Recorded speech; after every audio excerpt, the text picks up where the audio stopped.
सरकारी भत्ते के लिए निजी नौकरी को ना प्लेसमेंट कैंपों में चयन पर नौकरी ज्वाइन नहीं कर रहे युवा। सरकार के बेरोजगारी भत्ते की उम्मीद लगाए युवा अब निजी नौकरी के मौकों को भी दरकिनार कर रहे हैं। यही है कि इन दिनों ब्लॉक लेवल पर 3 अलग-अलग कंपनियों नौकरी का ऑफर लिए प्लेसमेंट कैंप लगा रही है, लेकिन इसमें चयन के बाद भी युवा नौकरी ज्वाइन नहीं कर रहे हैं। इसकी बड़ी वजह रोजगार कार्यालय में होने वाले रिकॉर्ड एंट्री भी है।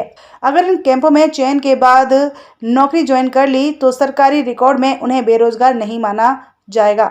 ज्वाइनिंग के 2 माह बाद भी अभ्यर्थी ने नौकरी छोड़ दी तो फिर उसे बेरोजगारी भत्ते के लिए पात्र नहीं माना जाएगा, क्योंकि उक्त कैंपों का आयोजन प्रशासन द्वारा ही रोजगार उपलब्ध कराने लगाया जा रहा है। यही वजह है कि 2500 रुपए प्रति माह के बेरोजगारी भत्ते के लिए युवा इन दिनों 10 से 14,000 रुपए महीने तक की नौकरी को ना कह रहे हैं। ब्लॉक लेवल में लगातार प्लेसमेंट कैंप का आयोजन किया जा रहा है। ऐसे में कैंप पहले भी लगते रहे हैं, जिसमें बेरोजगारों की भीड़ उमड़ पड़ती थी, लेकिन सरकार के बेरोजगारी भत्ते की घोषणा के बाद से इन कैंपों में सामान्य दिनों से 20 से 30% युवा पहुंच रहे हैं।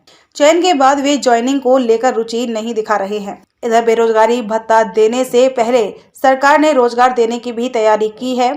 इसी के तहत अप्रैल के पहले सप्ताह में जिले में मेगा रोजगार कैंप लगाने की तैयारी है, जिसमें करीब 40,000 पदों के लिए भी भर्ती प्रक्रिया होगी। सभी रोजगार निजी सेक्टर के ही होंगे, जिसमें कक्षा 8वीं से लेकर उच्च शिक्षितों को भी रोजगार का अवसर अलग अलग पदों पर मिलेगा। जिले के 78,000 से अधिक पंजीकृत बेरोजगार हैं। इसे देखते हुए इस मेगा रोजगार कैंप का आयोजन किया जा रहा है। कैंप में नौकरी ज्वाइन करने वाले बेरोजगारी की सूची से बाहर हो जाएंगे। निर्धारित नियम व शर्तों का पालन करना अनिवार्य होगा। इधर बेरोजगारी भत्ते को अभी तक कई बिंदुओं पर स्पष्ट गाइडलाइन जारी नहीं हुआ है। मसलन एक ही माता पिता के 2 बेरोजगार संतान भत्ते के लिए आवेदन करते हैं और दोनों पात्रता भी रखते हैं, तो बेरोजगारी भत्ता दोनों को मिलेगा या किसी एक को, यह स्पष्ट नहीं है। इस तिथि में सरकार किसे पात्र मानेगी, यह भी स्पष्ट नहीं है। जिला रोजगार अधिकारी ने बताया कि अभी कुछ गाइडलाइन आना शेष है, इसके बाद सारी स्थिति स्पष्ट हो जाएगी। इधर शुरुआती गाइडलाइन में डॉक्टर, इंजीनियर, वकील और सीए के परिवार के सदस्यों को भी बेरोजगारी भत्ते के लिए अपात्र की श्रेणी में माना गया है। यहाँ पे नियमित पंजीयन का दर बढ़ गया है, जिसमें करीबन पहले कम हुआ करते थे, अब 3 से 4,000 के पंजीयन हो रखे हैं। बेरोजगारी भत्ते का जब से सीएम साहब ने अनाउंसमेंट किया है, उसका ये नतीजा आया है कि काफ़ी लोग भत्ते को प्राप्त करने के लिए कोशिश कर रहे हैं। उनके जो नियम कानून है उसमें ये है कि 12वीं पास होनी चाहिए योग्यता उनकी न्यूनतम। दूसरी चीज़ ये है कि उनकी उम्र 18 से 35 वर्ष तक होनी चाहिए। वो अभी इस सन के अप्रैल के महीने में, और उनकी पारिवारिक आय 2.5 लाख से कम होनी चाहिए, और उनको अपना वैध पंजीयन 2 साल पुराना वैध पंजीयन ही वाले अभ्यर्थी उसमें शामिल हो सकते हैं। प्लेसमेंट कैंप के चयन के बाद भी नौकरी ज्वाइन नहीं करने वाले युवाओं ने कंपनी व एजेंसियों के सामने भी अपना पक्ष रखा है। नौकरी ज्वाइन नहीं करने की वजह बेरोजगार युवाओं ने काम अपने जिले में नहीं मिलना बताया है। वहीं कैंप में पहुंच रहे बेरोजगार पहली मांग अपने ही जिले व नगरीय क्षेत्रों में काम की भी डिमांड रख रहे हैं। बेरोजगारों का पक्ष है कि एजेंसी राज्य के दूसरे जिलों में नौकरी की बात कह रहे हैं, जहां 10 से 14,000 प्रति माह का वेतन उनके लिए पर्याप्त नहीं है। मैं राजनांदगांव से रहती हूँ। हम लोग यहाँ पे नवीनीकरण कराने आए हैं हमारा रोजगार पंजीयन का।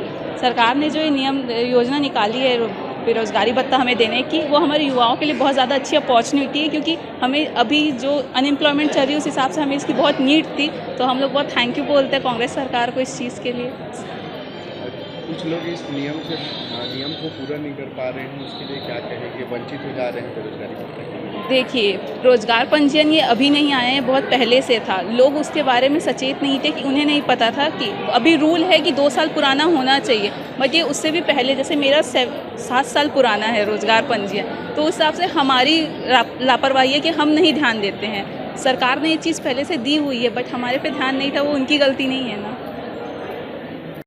मेरा नाम यशवंत कुमार साहू है। मैं अचानकपुर भाटापारा से हूँ, जिला राजनांदगांव।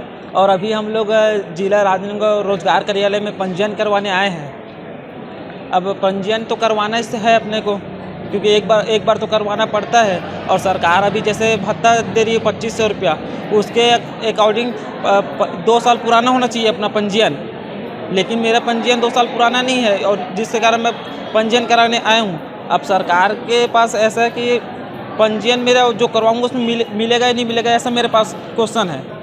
तो सरकार से यही पूछना चाहूँगा कि अभी मेरे को मिलेगा नहीं मिलेगा ये सब चीज़ का लाभ।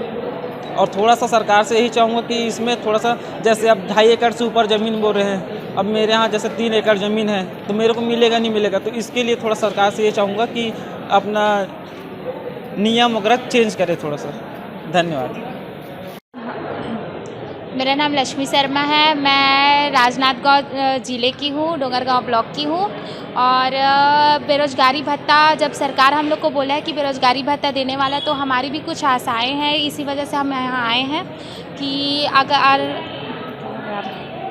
अगर बेरोज़गारी भत्ता दे रहा है तो हमसे हमारा कुछ अच्छा काम हो जाए, हमारा पढ़ाई लिखाई से रिलेटेड कुछ सहायता मिल सकती है, हम लोग को कुछ अच्छा काम होगा। जैसे कि हम लोग को पैसा की आवश्यकता है बहुत सारी चीज़ों के लिए, तो वो काम भी हो जाएगा। छोटे छोटे पैसे के लिए, हम गरीब ऐसे हैं कि जो छोटे छोटे पैसों के लिए हम रुक जाते हैं, तो उनसे हमको सहायता मिलेगा, जिससे हम आगे और पढ़ पाएंगे और बहुत सारी मदद होंगे।